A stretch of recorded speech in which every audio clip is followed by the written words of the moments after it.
A boy told his mom that he had a twin at school, but his mom didn't believe him. The next day, she got the biggest surprise of her life. Was it just a coincidence, or was there a darker family secret that was about to come out? Before we get started with this story, let us know where in the world you are watching from today. And if you like this story, don't forget to like and subscribe for more videos like this. Sandra made a soft hum as she folded laundry in the living room of their small new home. Sunlight streamed through the windows and cast a warm glow on the freshly painted walls. She stopped and smiled as she looked around. It wasn't much, but it was theirs, and it meant a new start for their little family in the big city. The sound of the front door slamming open jolted her out of her thoughts. Peter ran to her mom with his bag bouncing all over the place. He yelled, "You won't believe what happened at school today." Sandra put down the shirt she was folding and looked at her son. "What is it, sweetie?" Her voice was warm with love as she asked. In a rush, Peter said, "I met a boy named Mike who looks just like me. We must be twins."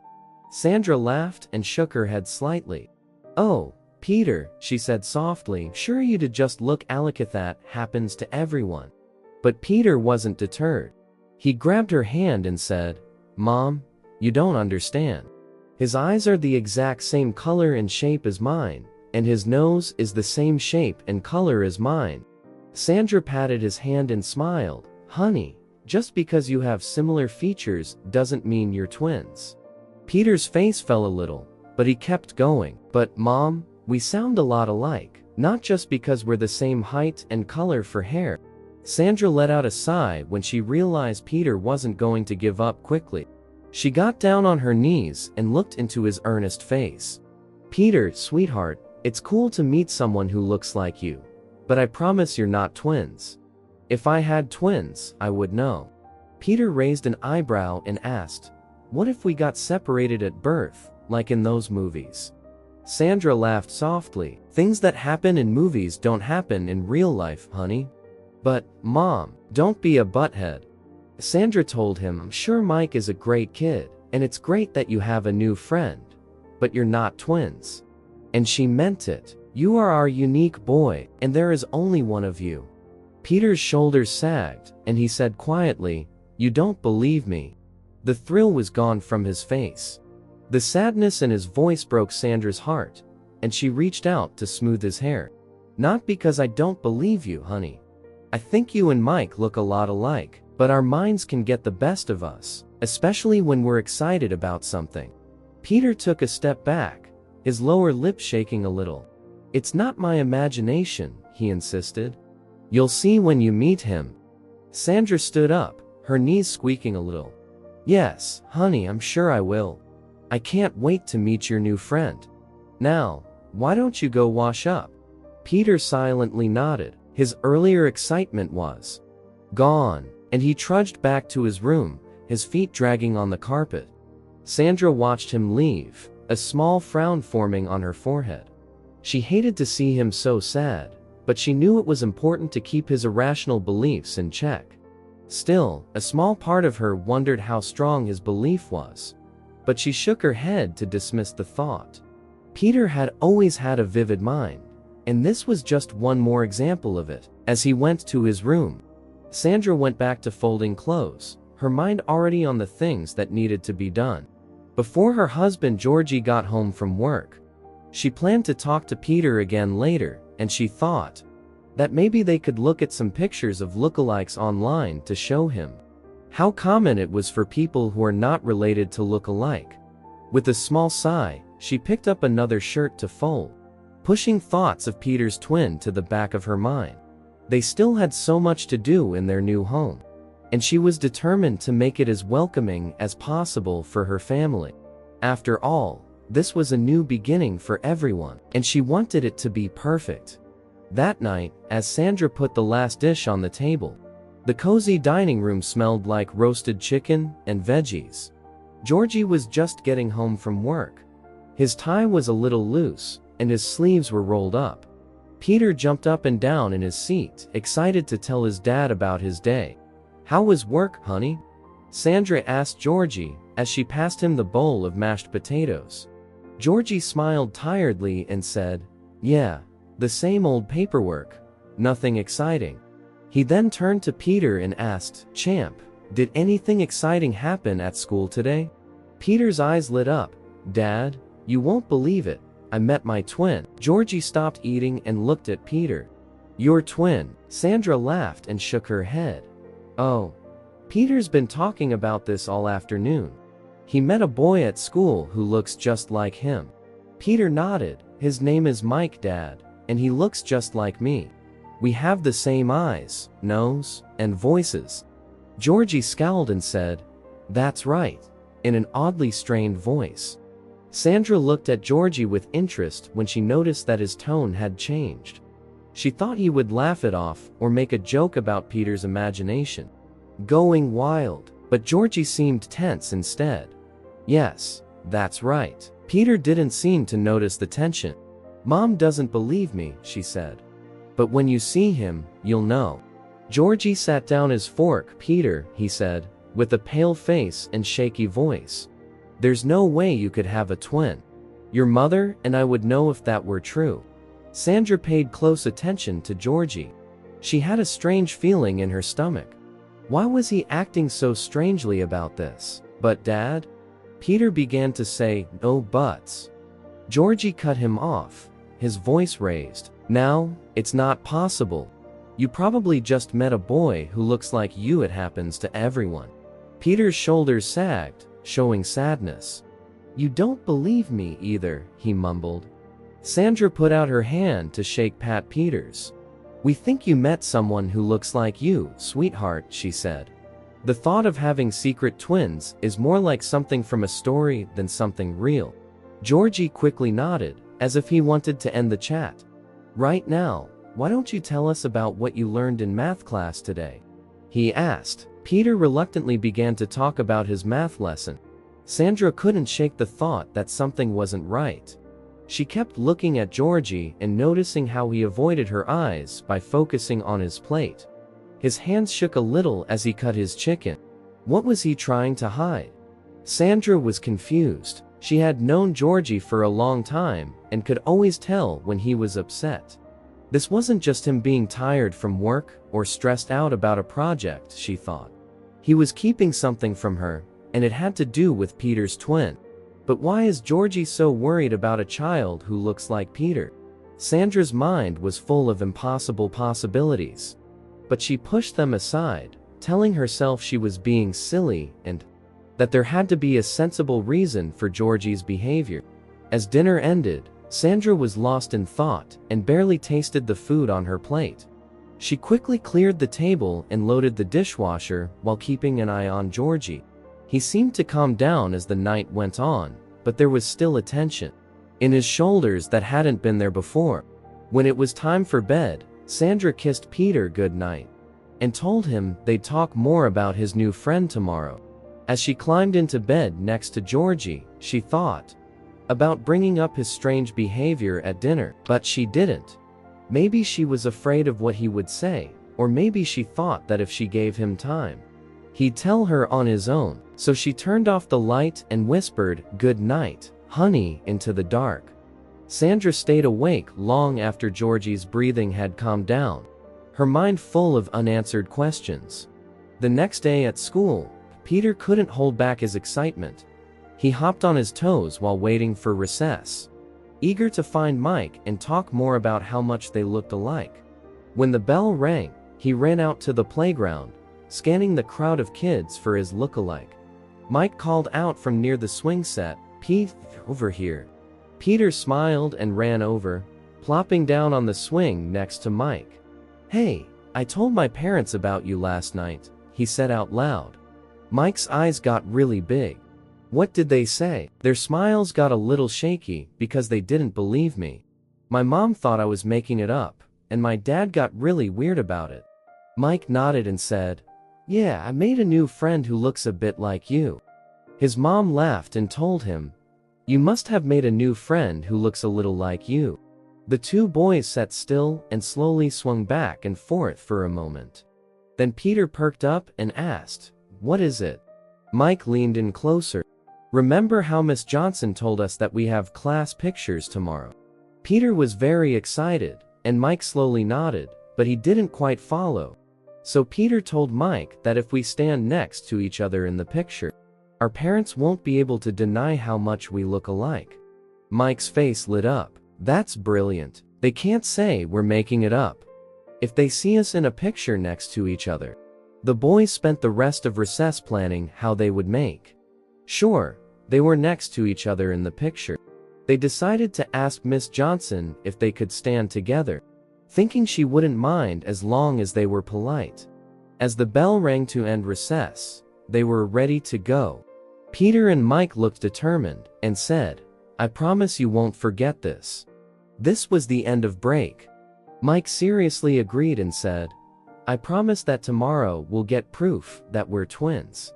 Peter smiled and put out his hand. "Pinky swear." Mike laughed and joined his pinky to Peter's. As they walked back to class, both boys felt a rush of hope. They thought their parents would soon believe them and find out why they looked so much alike. Things seemed to drag on for a long time, but finally, the last bell rang. Peter got ready and walked out the door with a spring in his step and a smile on his face. He couldn't wait for tomorrow's class picture. He was sure it would change everything. The next morning, Peter woke up with a burst of energy. He jumped out of bed, got dressed, and raced downstairs for breakfast with his mom. Sandra smiled and put a bowl of cereal in front of him. "Well, someone's excited about school today," she said. Peter nodded eagerly. "It's class photo day," he cried between bites. "See? Make sure you smile big for the camera." "Okay, Mom," Peter promised, and his mind was already running to his plan to meet Mike at school. He was so excited that it was palpable. The kids talked about what they were going to wear and how they were going to style their hair, but Peter was only interested in Mike. He saw his look-like Mike near their classroom, fussing with his shirt collar ready. Peter asked Mike, "Let's do this," and Mike nodded with a nervous and excited look on his face. It was time for their class to take a picture. Mike and Peter went to see Miss Johnson. Peter spoke up first, politely but firmly, asking, "Miss Johnson, can Mike and I stand next to each other for the picture?" Their teacher looked surprised, but smiled warmly. "Of course, boys, that's fine with me." As the class lined up, Peter and Mike stood next to each other, their shoulders almost touching. Peter could feel his heart racing with excitement. The photographer, a friendly man with a bushy mustache, peered through his camera lens and paused, looking at Peter and Mike with a curious expression. "Well, would you look at that?" he muttered, shaking his head in shock. While Peter and Mike were trying not to smile, the photographer called out, "All right, everyone," with big smiles. At 3:21, the camera flashed, capturing the moment Peter and Mike had been waiting for. As soon as the photographer gave them the all clear, the two boys high-fived each other, their eyes shining with excitement. "We did it," Mike whispered, and Peter nodded. "Now, we just have to wait for the pictures." Peter had a hard time focusing on his lessons because his mind was always on the class picture. He kept sneaking looks at Mike, who looked just as distracted. Finally, recess came around, and Peter and Mike huddled together near the fence. "Do you think they'll give us the pictures today?" Mike asked anxiously. "I hope so," Peter replied. "My mom said sometimes they develop them really quickly." Miss Johnson came out on the field with a stack of envelopes and said, "Class photos are ready." Peter and Mike raced over, their hearts pounding. They each took their envelope with trembling hands on 3. Peter suggested that Mike nod, and he did. 1, 2, 3. They tore open their envelopes and pulled out the glossy photos. There they were, side by side in the middle of the second row. They looked exactly the same, with messy brown hair and green eyes.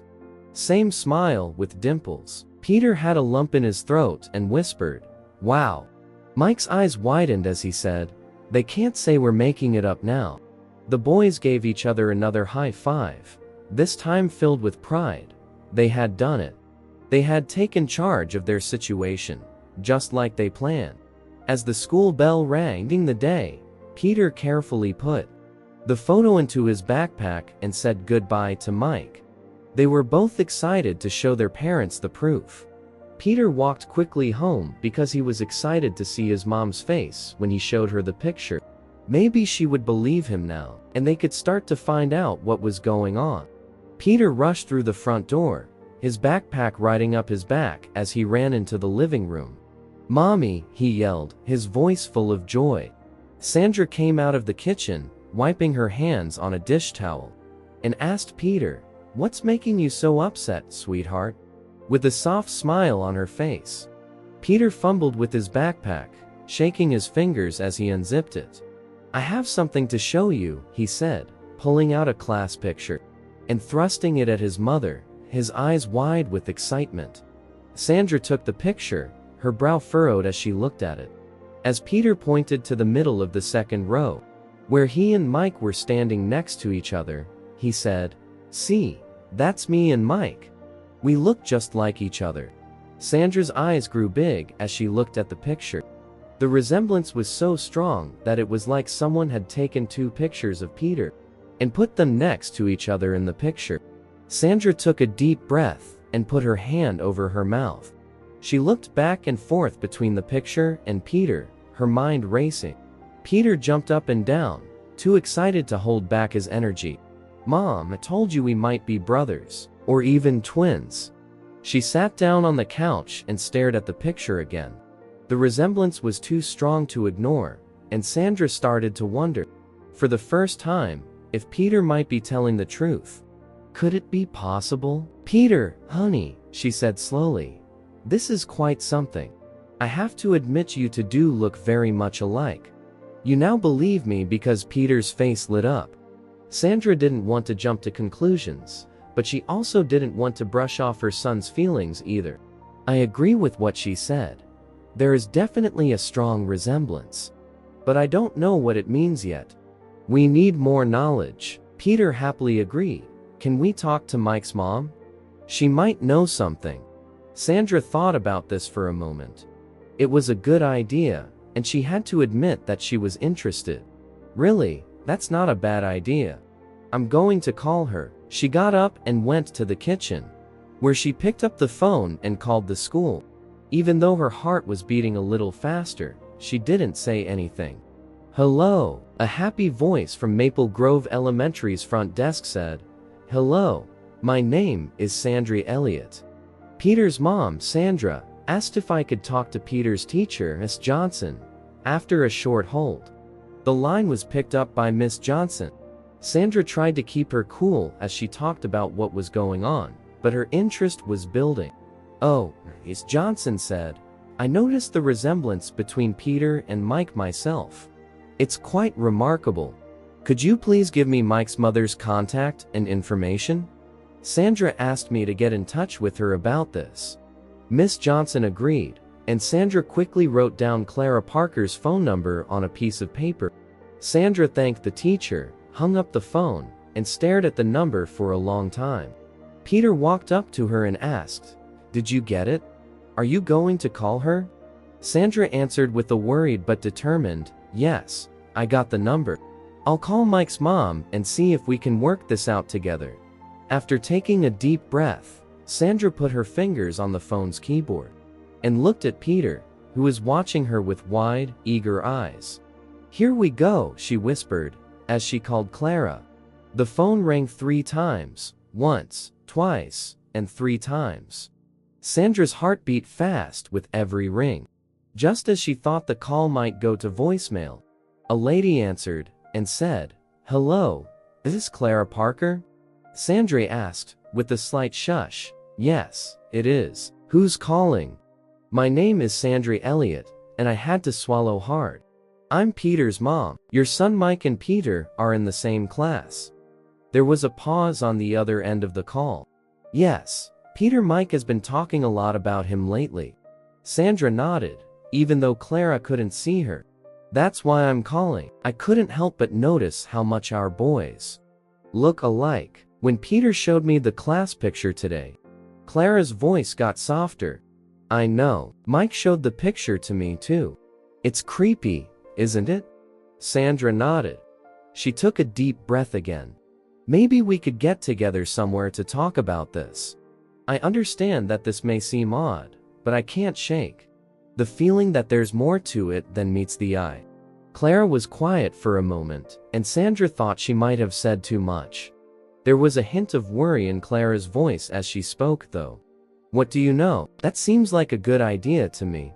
I've also been thinking about it. Sandra felt calm and happy all at once. Thank you, Clara. I appreciate that you are willing to meet. Is there a coffee shop or other place where you'd feel good getting together? Clara said, there's a little place on Main Street called the Cozy Cup. It's quiet and the coffee is great. How about around p.m. tomorrow afternoon? Sandra wrote down the information on her notepad and said, that sounds great. I'll see you there. Sandra saw Peter bouncing on his toes as she hung up the phone. He was excited and asked, well? Sandra gave her son a smile. Tomorrow, I'll be seeing Mike's mom. We're going to talk about you two and try to figure out what's going on. Peter's face lit up. Really? May I also come? Sandra gave a small shake of her head. Not this time, honey. Let's start with the adults. I promise I'll tell you everything later, okay? Peter said yes, and she looked a little let down, but still excited. Okay, Mom. Peter ran off to his room, and Sandra thought about Georgie. When Peter first brought up Mike at dinner, she remembered how he quickly changed the subject, and how nervous he looked. She thought he might know something he wasn't telling her. But she didn't call Georgie at work to tell him about the meeting with Clara. For a moment, she thought about it. He had a lot of chances to tell her if he did know something. Why didn't he do it? Sandra said, no, at least not yet. She wasn't going to tell Georgie about the meeting. First, she had to talk to Clara to find out if there was a reason for this strange event. She wouldn't tell Georgie about what she found until after that. Sandra had a lot of questions in her head as she started to make dinner. What would Clara teach her tomorrow? Could Peter and Mike really be connected in some way? If they were, how did that happen? She looked at the time. It was less than 24 hours until she met Clara. Sandra thought that things might be different tomorrow. Sandra got to the Cozy Cup 15 minutes early the next day, but she was nervous. She picked out a quiet corner table, ordered a latte, and fidgeted with the picture of Peter she had brought with her. She looked at the door every time it opened while she waited. Finally, a woman with soft brown eyes and curly hair walked in and looked around nervously. She saw Sandra when she stood up and waved. As the woman walked up, she asked, Clara? Clara smiled nervously and nodded. Sandra, nice to meet you. After shaking hands, Clara sat down next to Sandra. Clara asked for a cappuccino when the waiter came by. Thank you for agreeing to meet, Sandra said in a soft voice. I know this is unusual. Clara said, yes. Yes, but I'm glad you called. Peter has been on Mike's mind ever since they met. Sandra took a deep breath and put the picture of Peter on the table. This is my son, Peter. When Clara looked at the picture, her eyes got bigger. She reached into her bag and pulled out a picture of herself. Her hand was shaking a little. It was put next to Peter's. Sandra let out a gasp. The similarity was so strange. The boys might have looked just like each other. Sandra whispered, oh, goodness, and put her hand over her mouth. Clara gave a weak nod, her face pale. At first, I didn't want to believe it. I thought Mike was making things up when he told me about his twin at school when he got home.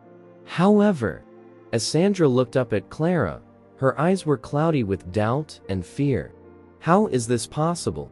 I don't get it. As Clara sipped her coffee, her hands shook a little. Sandra, I need to tell you something. Mike has been adopted. Sandra's eyes got bigger. Adopted? Clara said. Yes. I took him in when he was a baby. I don't know much about his real parents or where he came from. The adoption service didn't know a lot about the case. Sandra leaned back in her chair and didn't know what to think. After looking at Clara again, she looked at the pictures again. I also have something to say to you. When Peter was born, it was hard to birth. During birth, I passed out and don't remember much of what happened. Clara leaned in close and paid close attention. Sandra went on, but her voice was barely above a whisper. When I woke up, my husband Georgie had the baby in his arms. He told me everything was okay and that our son was beautiful. I never thought about it. Now, Clara asked in a soft voice. Sandra turned her head away. I'm not sure what to think now. When Peter first talked about Mike, Georgie did something strange. He got tense and quickly changed the subject. He looks different from how I've seen him before. Clara put her hand on Sandra's and reached out. This must be so confusing for you. Sandra agreed, and tears started to form in her eyes. I just need to know the truth. For Peter's sake, and Mike's too. Clara gave Sandra a squeeze on the hand. Let's work this out together. I need answers too, just like you. For a moment, the two women sat there quietly, each thinking deeply. Sandra finally spoke up. What should we do now? Clara took a big breath. I think we need to look into it more. We might be able to find information from around the time the boys were born. Also, Sandra, I believe you need to talk to Georgie. He may not be telling you everything he knows. Sandra gave a firm nod, her face set with purpose. You're right. I'll talk to him tonight. After getting their things together to leave, Clara looked at Sandra. Now, we're all in this together. No matter what we learn, we'll deal with it as a group. Sandra smiled in thanks. Thank you, Clara. I'm so glad we met. Each of the two moms, who were hugging goodbye, felt a mix of hope and fear. They knew this would be the most important event in their lives. As they left the coffee shop, Sandra had a lot of thoughts going through her head as she drove home from the coffee shop. As she drove along the familiar streets, the steering wheel felt rough on her sweaty hands. She looked quickly at the picture of Peter on the passenger seat, next to the picture of Mike, every few seconds. She asked herself, how could I not know? And shook her head. Sandra took a deep breath as she pulled into the driveway. Georgie was on her mind, but she didn't know how to bring it up. She felt sick to her stomach when she thought about how nervous he was at dinner the other night. Sandra went inside and saw Georgie reading the newspaper in the living room. As she walked in, he looked up and smiled. Hey, honey, he asked, how was your day? After some thought, Sandra sat down next to him on the couch. Georgie, can we talk about something? The newspaper was folded and put down. Okay, what's on your mind? Sandra took a deep breath. It's about the birth of Peter. It's made me understand how much I don't remember, after giving it a lot of thought. For a moment, Georgie's smile broke. What do you mean? Well, remember how I passed out during the delivery? When I woke up, you were holding Peter, but I don't remember anything before or after that. Sandra told Georgie, carefully watching his face. Georgie moved around in his chair and scowled. Sandra, that was 10 years ago. Why do you bring this up now?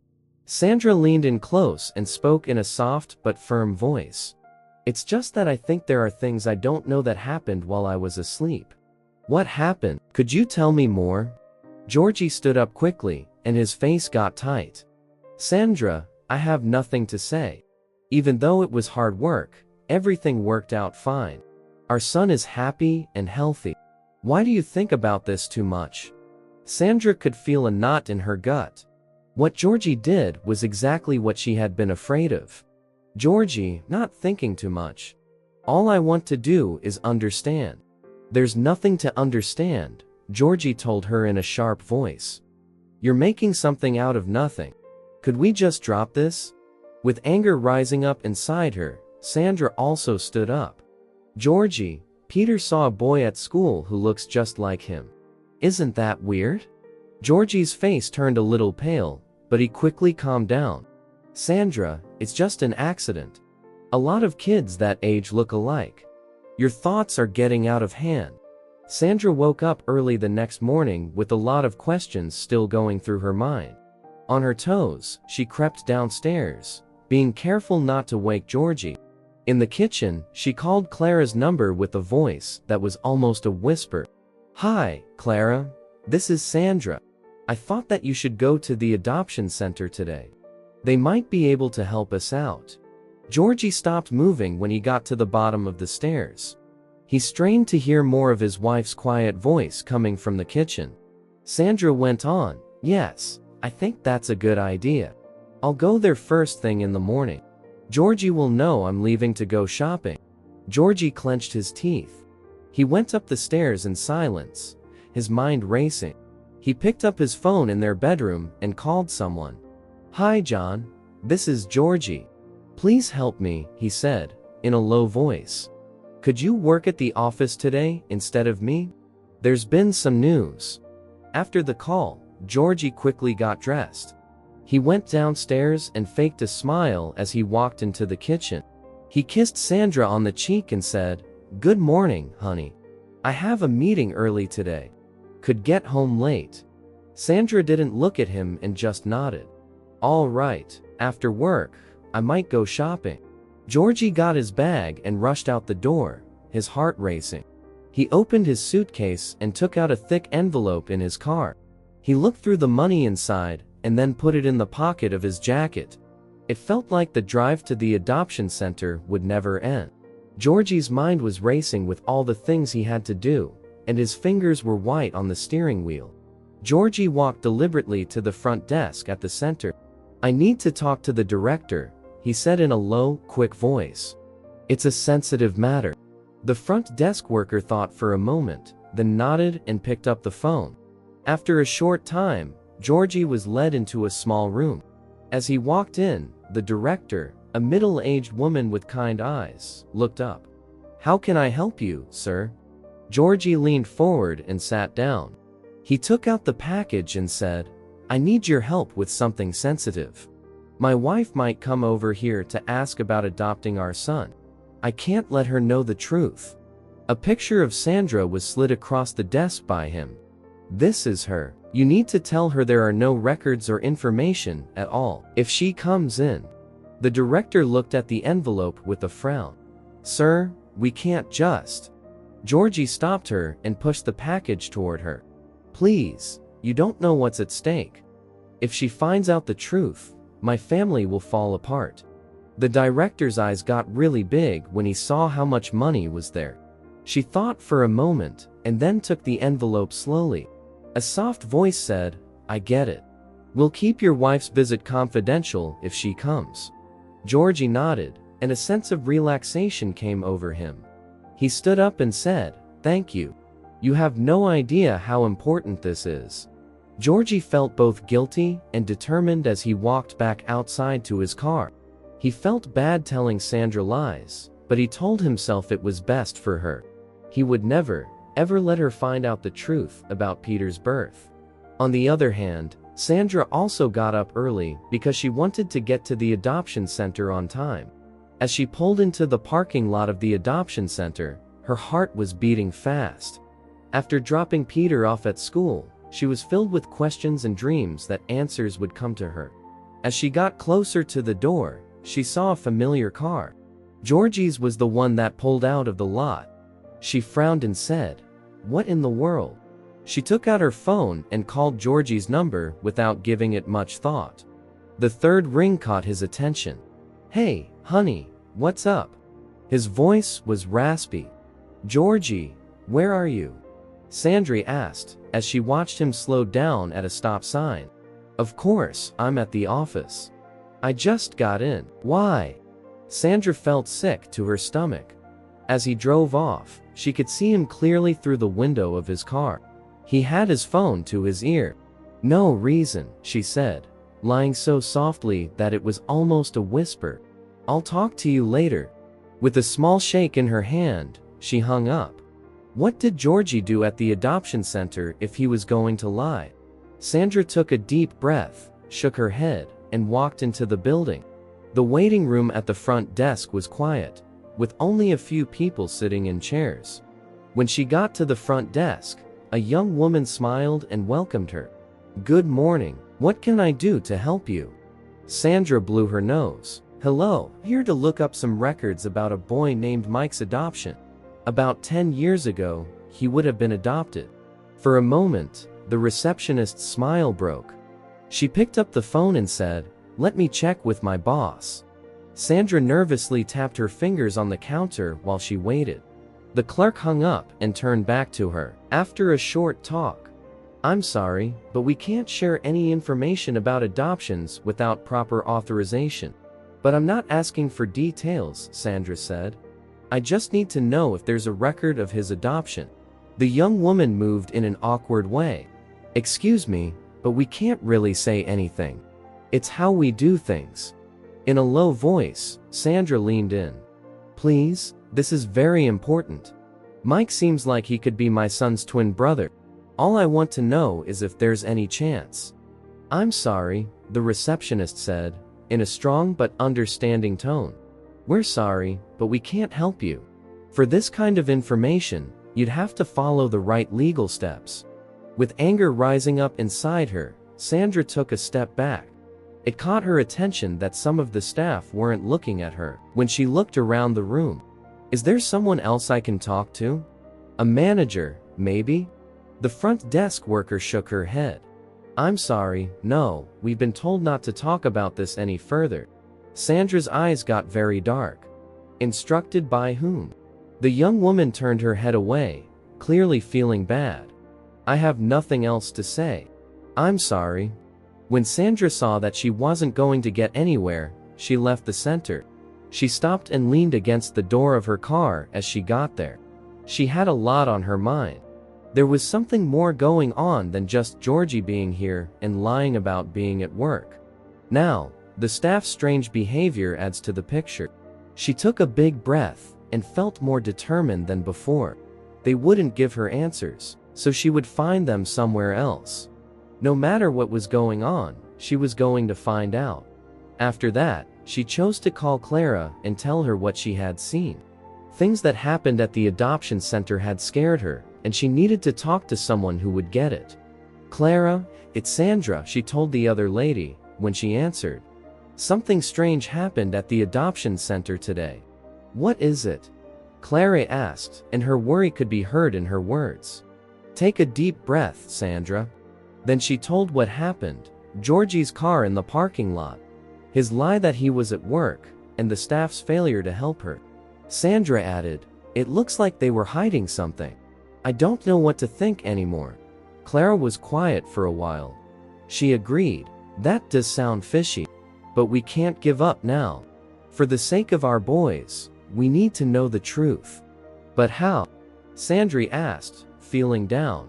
"The adoption center won't help us, and Georgie." She stopped talking because she didn't want to say that she was starting to doubt her husband. "What about a DNA test?"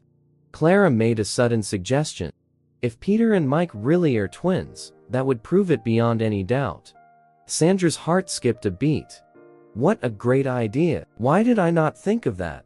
They came up with a plan quickly. Clara knew of a clinic that could do quick DNA tests and get back to her in 2 days with the results. "We should take the boys there tomorrow morning," she said. "The sooner we know, the better." Sandra wasn't sure. "What about Georgie? Should I tell him?" Clara took a moment to answer. "Given how he's been acting, it might be best to keep this between us for now, just until we know for sure." Sandra said yes, but Clara couldn't see her. It seemed wrong to keep secrets from Georgie, but the way he had been acting lately had made her feel unsure and confused. "Okay," she said. "Let's get together tomorrow at 9 a.m. at the clinic. I'll let Peter know that we're going to the doctor." Sandra felt a mix of joy and worry as she hung up the phone. Everything could change tomorrow, and she wasn't sure she was ready for what they might find. The next morning was clear and bright, which was very different from how Sandra's heart felt. She quickly dressed Peter and told him they were going to a special doctor's appointment. He looked at me with wide eyes. "Is Mike going to be there?" Peter was eager to ask. Sandra smiled and nodded, even though she was nervous. Yes, honey, Mike and his mom are going to be there to meet us. Sandra's thoughts were all over the place as they drove to the clinic. Her whole world seemed to be about to change every time she looked at Peter in the rearview mirror. They got to the office to find Mike and Clara already there. There was a huge smile on both boys' faces as they ran to each other. Remember, Clara told Mike in a soft voice. This is our secret for now, okay? Mike gave a serious nod, but you could feel how excited he was. Inside the office, a kind nurse told the boys what would happen. She held up a long cotton swab and said, "We're just going to swab the inside of your cheeks. It won't hurt at all." Mike and Peter sat next to each other and held hands while the nurse took their samples. Sandra and Clara looked at each other and were both struck by how natural the boys looked together. "All done," the nurse said, with a smile. "You two were very brave." Sandra and Clara watched their sons play in the small waiting area, while they waited for the paperwork to be sent off. The boys moved as if they were one motion. They finished each other's lines and laughed at jokes that only they got. "They really do act like twins," Clara said softly, her eyes getting teary. Sandra agreed, but her throat was tight with feeling. "I've never seen Peter bond with anyone so quickly." What did the nurse bring back for Sandra and Clara to sign? She said, "The results will be ready in a couple of days. We'll call you as soon as they're in." Sandra got down on her knees next to Peter as they got ready to leave. "Don't forget, honey, this is our secret for now. Dad, we don't want to worry until we know for sure, okay?" Peter nodded, and his face was serious. "I promise, Mom." In the parking lot, the boys said goodbye to each other, with tight hugs, as if they might never see each other again. As Sandra put Peter in his car seat, she couldn't help but feel like a big change was about to happen in their lives. She knew that things would never be the same again, no matter what happened. Sandra helped Peter get out of the car when they got home. She put on a fake smile because she didn't want her son to know about her fears. He was already inside, sitting at the kitchen table with a stack of papers in front of him. Her name was Georgie. As they walked in, he looked up and searched Sandra's face. "How was your day?" he asked in a friendly way, but his eyes were very serious. Sandra took a deep breath and thought about his car at the adoption center. "Fine," was her short answer. "Peter, why don't you go wash up for dinner?" While Peter ran off, Sandra worked in the kitchen to avoid Georgie's eyes. He looked right into her back as she chopped veggies with more force than was necessary. "Sandra," Georgie said quietly, as he walked up behind her. "Is everything okay?" She tightened up, stopping her chop with her knife. "Everything's fine," she told him, but her voice was hollow. Georgie put his hand on her shoulder, but she brushed him off and walked over to the stove. You could feel the stress in the room. It was so thick that you could cut it with a knife. During dinner, Sandra stayed away and gave Georgie short, cut-off answers when he tried to start a talk. Peter didn't realize how tense things were getting as he talked happily about his day at school, and made sure not to bring up Mike or their secret trip to the clinic. Since Sandra was still being cold, Georgie tried to break through her again as she cleared the table.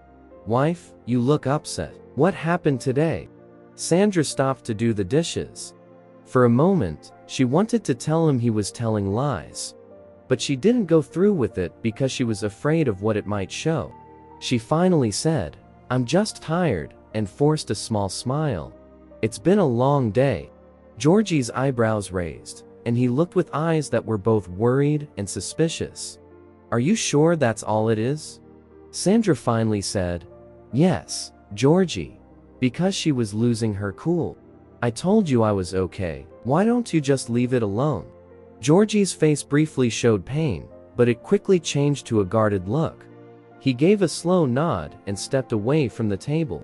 "Okay, if you need me, I'll be in the study." Sandra felt bad as Georgie left the room. She didn't like lying to him, and the growing space between them.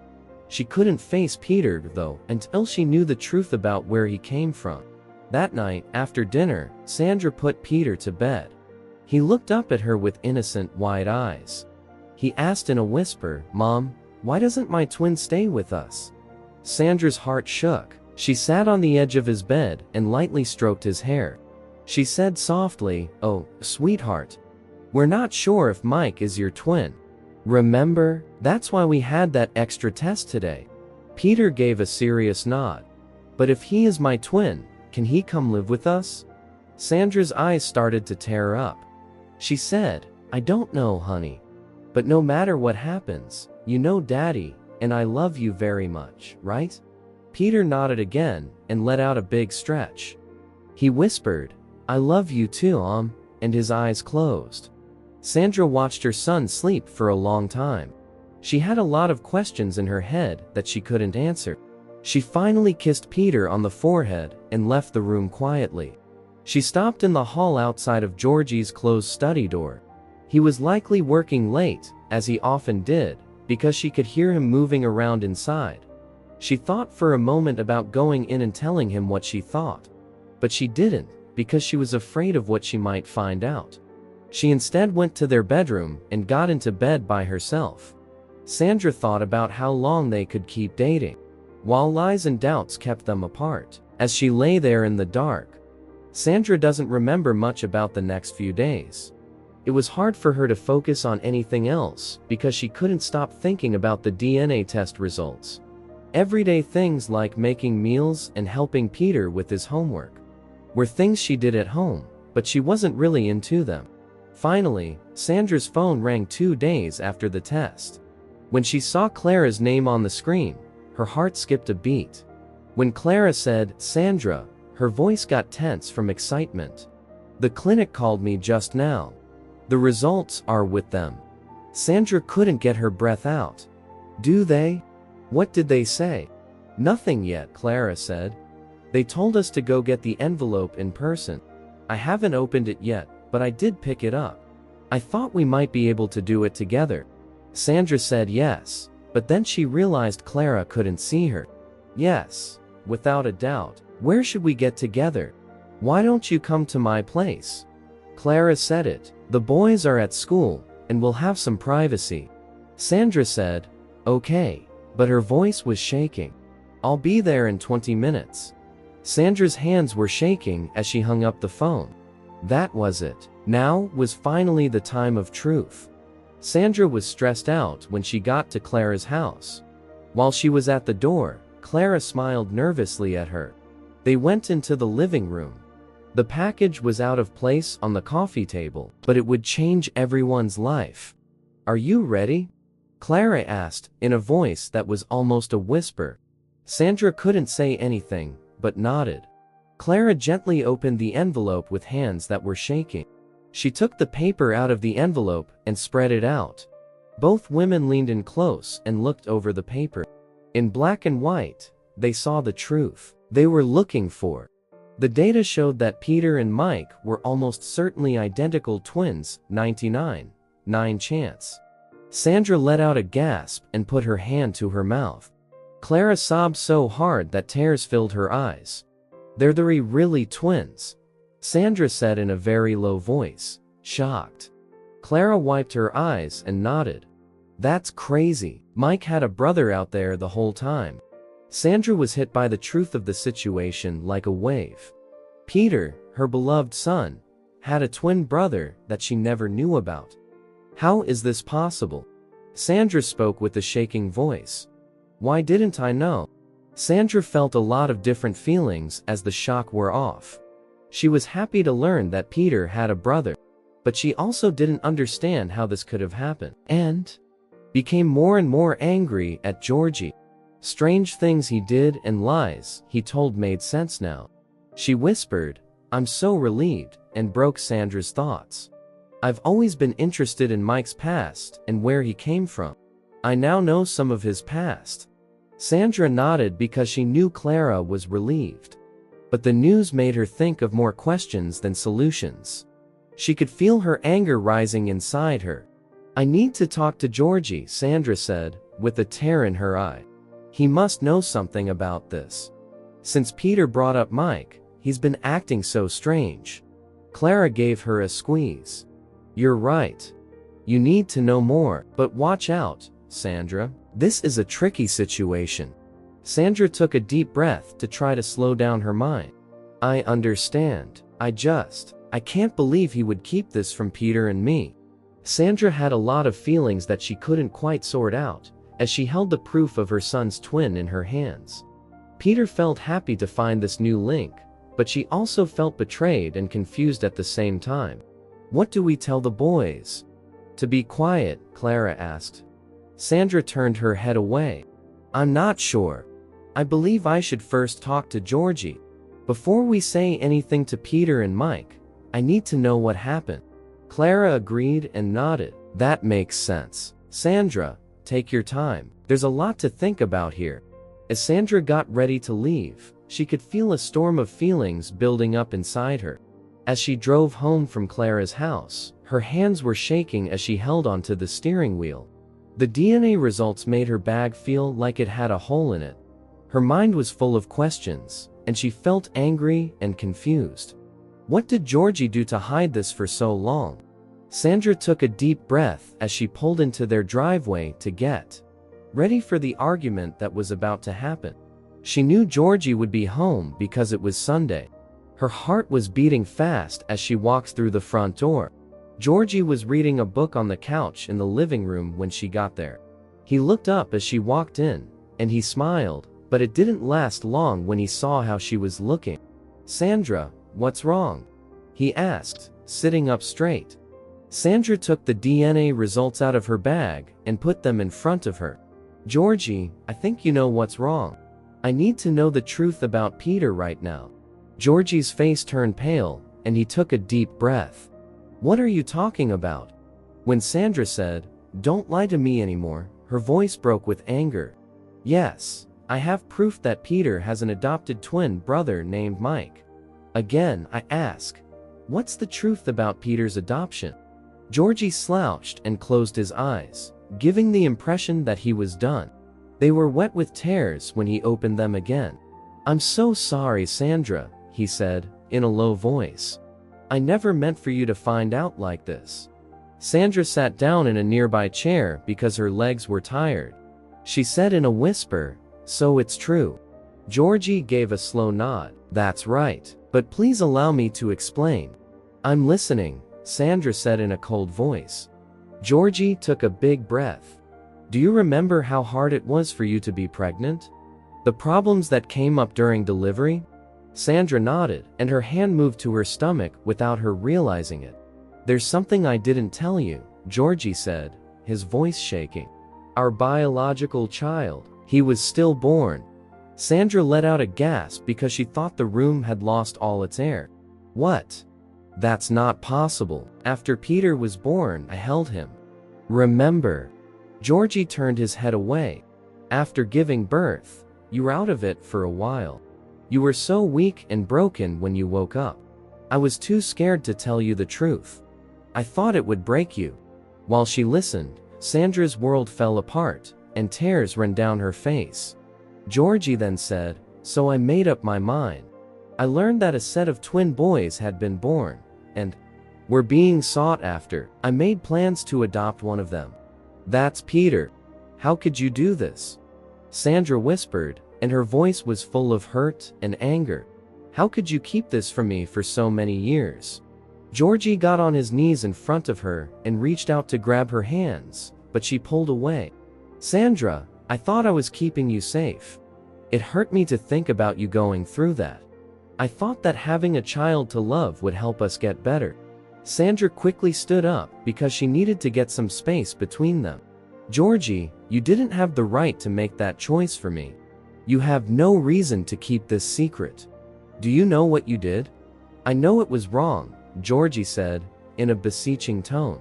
But when I saw Peter for the first time, when I held him in my arms, I knew I'd do anything to protect our family, to protect you from the pain of losing our biological child.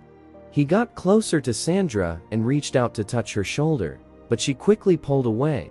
"I've been paying the adoption center a yearly fee to keep everything under wraps," he said. "That's why I was there when you saw me the other day.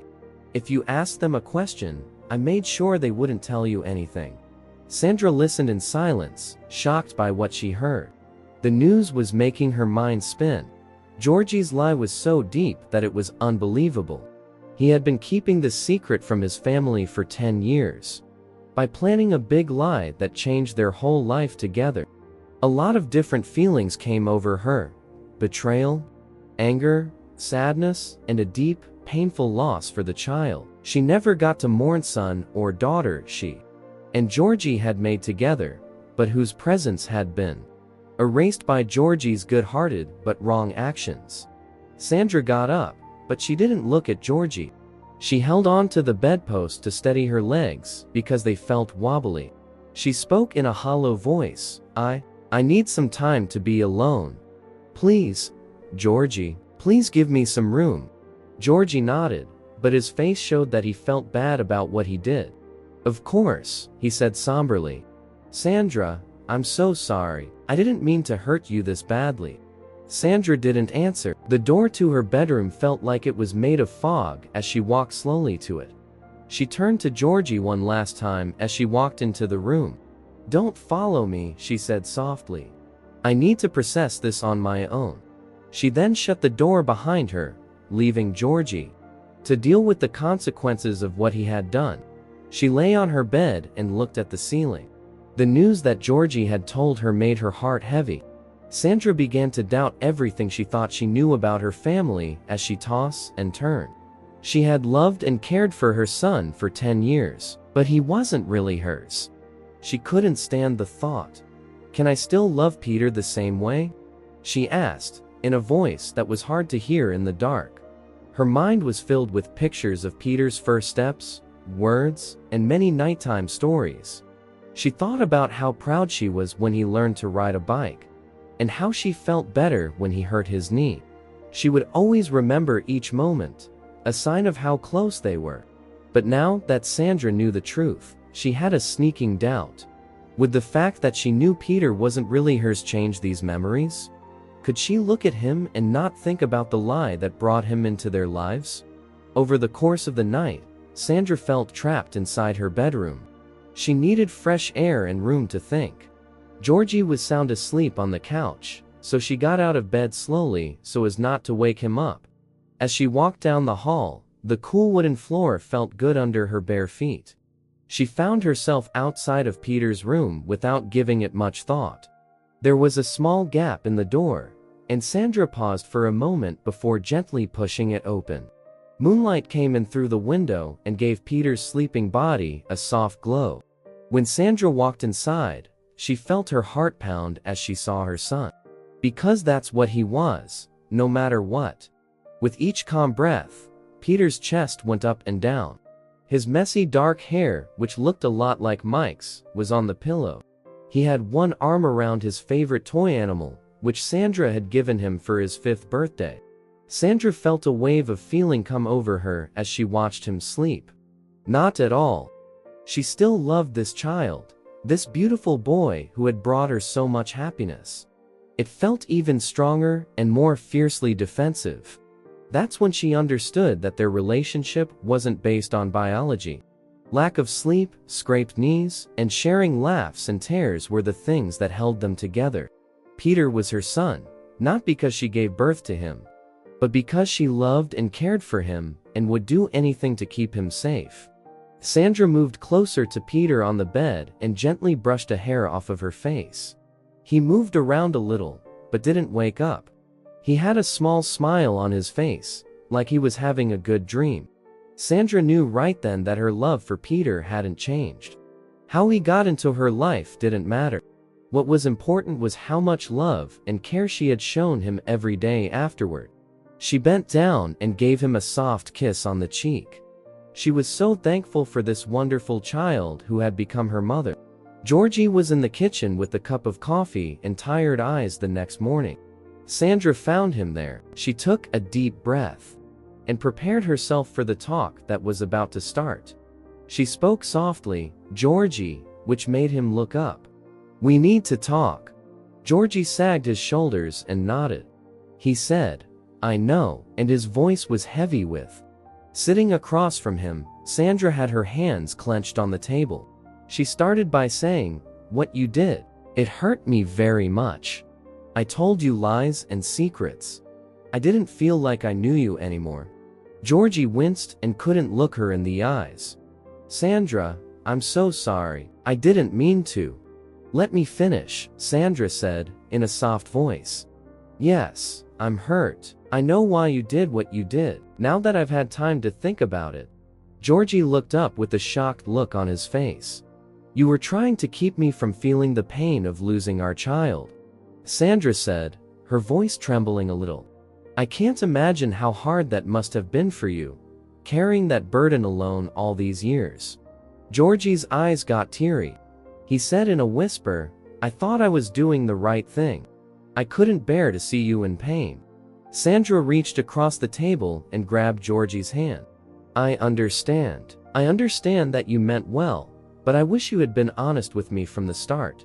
She took a deep breath and then went on. I want you to know that my love for Peter hasn't changed, no matter what. It might even have gotten bigger. Georgie is our son. That's not changed by biology. Georgie squeezed her hand, and a look of relaxation crossed his face. That makes me so happy, Sandra. I've been nervous about how this will affect your friendship with Peter. Sandra was firm. He's my son. Nothing will ever change that.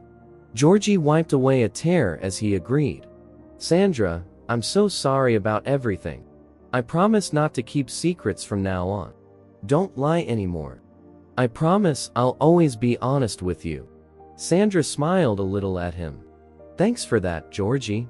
But you need to know that it will take time to build trust again.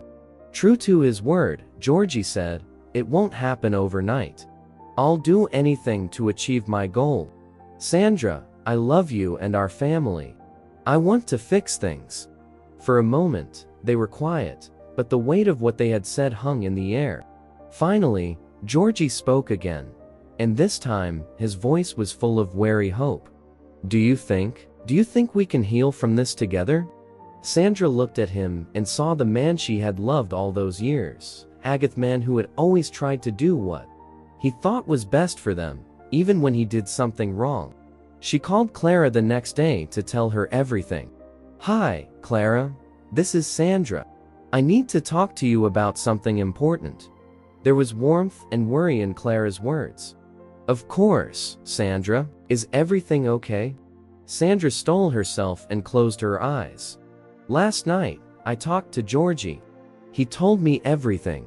There was a pause on the other end. Everything? To be quiet, Clara asked. Yes, Sandra said, her voice a little shaking. Peter was taken in. Our real child. He didn't make it.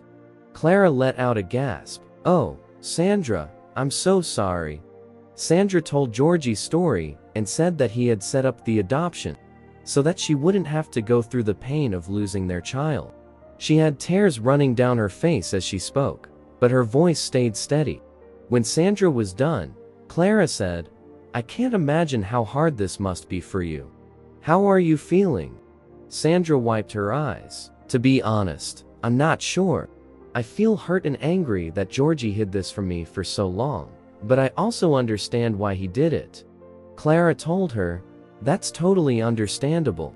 It's a lot to process. The thing is, Sandra went on, that my love for Peter hasn't changed at all. No matter what, he's still my son. Clara's voice was warm and agreed. Of course, he is. Sandra, love has nothing to do with nature. It's about how close you become over the years. Sandra felt a wave of thanks come over her. Thank you, Clara. I'm so glad we can talk about this. If I were in this situation by myself, I don't know what I'd do. Clara told her, you're not alone. I'm here for you, whatever you need. When Sandra smiled, she felt a weight lift off her shoulders. Thank you so much. What about Peter and Mike, the boys? They're not alone, after all. Clara's voice got louder. What are you thinking? Well, she said, Now that everything's out in the open, I think it's important for them to spend time together, to get to know each other as brothers." Clara enthusiastically responded, "I couldn't agree more. They deserve the chance to build a relationship." Sandra felt very happy and excited. "What about making play dates a regular thing? A family get-together where we can all spend time together?" Clara said, "That's a great idea. I'm sure the boys would love it, and it would give us a chance to support each other through this transition, too." Sandra said yes, but Clara couldn't see her. "Yes. That. It seems like a good idea for everyone." For the next few minutes, they talked about possible times and activities. And with each idea, their excitement grew. As soon as the call was over, Sandra felt calm and at ease. "Thank you again, Clara," she said, "for everything." "Of course, Sandra. Now, we're all in this together," Clara said, with a smile. "I'll talk to Mike about the playdates and let you know what he thinks." Sandra couldn't help but smile as she hung up the phone. Even though there were problems ahead, she was still hopeful. The boys would be able to get to know each other better as brothers. And she and Clara would be there for them the whole time. After dark that night, Sandra and Georgie pulled into Clara's cozy driveway to a warm glow from the sun. Peter jumped around in the back seat and pressed his face against the window. He yelled, "Look, there's Mike," and pointed to the happy-looking boy waving from the front door. Sandra took a deep breath and put her hand on Georgie's. She asked softly, "Are you ready?" Georgie nodded, and the look in his eyes showed that he was both worried and determined. "As I'll ever be." Just as they got out of the car, Clara walked up to the opening with a friendly smile. She called out, "Come on in, everyone." Peter ran ahead and gave Mike a high five when he got to the door. There was a lot of excited talking between the two boys right away, and their words kept running into each other. Sandra and Georgie came up to them more slowly, carrying dishes they had made for the dinner. As Clara led them inside, the smell of roasted chicken filled the room. "I hope you like the rosemary chicken," Clara said, as she led them to the kitchen. "It's Mike's favorite." "Peter loves it too," Sandra said, as she put her casserole dish down. She paused when she thought of another way. The boys were alike. As Mike and Peter looked at Pokemon cards, with their heads close together in the living room, they were already deep in talk. "They got along great right away," Georgie said, his voice full of wonder and doubt. The conversation got better as they started to eat. The boys told the adult stories from school and finished each other's thoughts, as if they had known each other for a long time. Sandra felt calmer as she was drawn into Clara's easy warmth. They told each other stories about the boys' childhoods, and were amazed at how much their personalities and habits were alike. At first, Georgie was quiet, but he slowly started to talk. He told some funny stories about Peter's early years as a baby, which made both boys laugh. Peter looked at Mike with a sly grin as the meal was ending. "Want to see my brand new R/C card? It was with me."